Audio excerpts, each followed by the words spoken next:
カスをもらって一式お借りして蜜蝋を作ってみることにしました。この袋でもらったんだけど、すごい蜂蜜が下の方に溜まっててもったいないから、ざるでこしてもしかしたら蜂蜜取れるんじゃないかっていう甘い期待。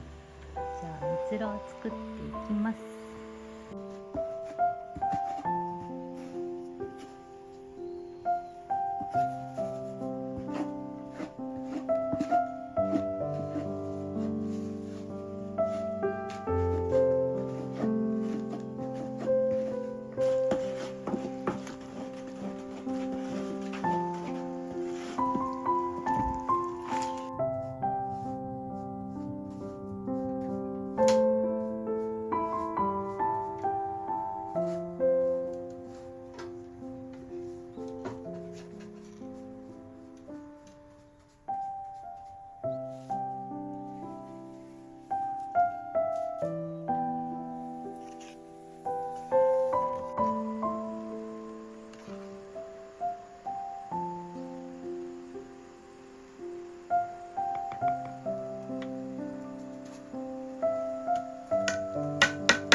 ある程度きれいになったから、これでしばらく放置して冷えたら上に蜜蝋が溜まってるはずなので、それを取り出して一回きれいにしてもう一回煮詰めてこして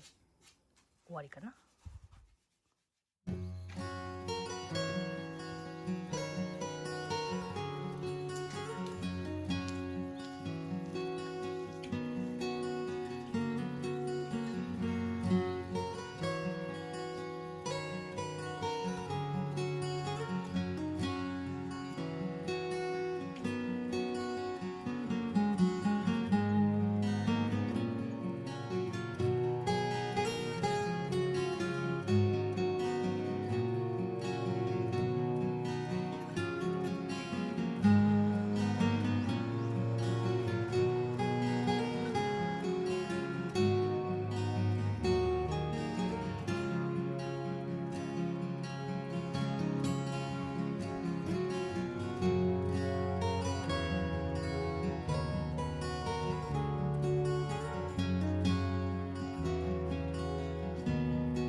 今何をしているかというと、蒸し器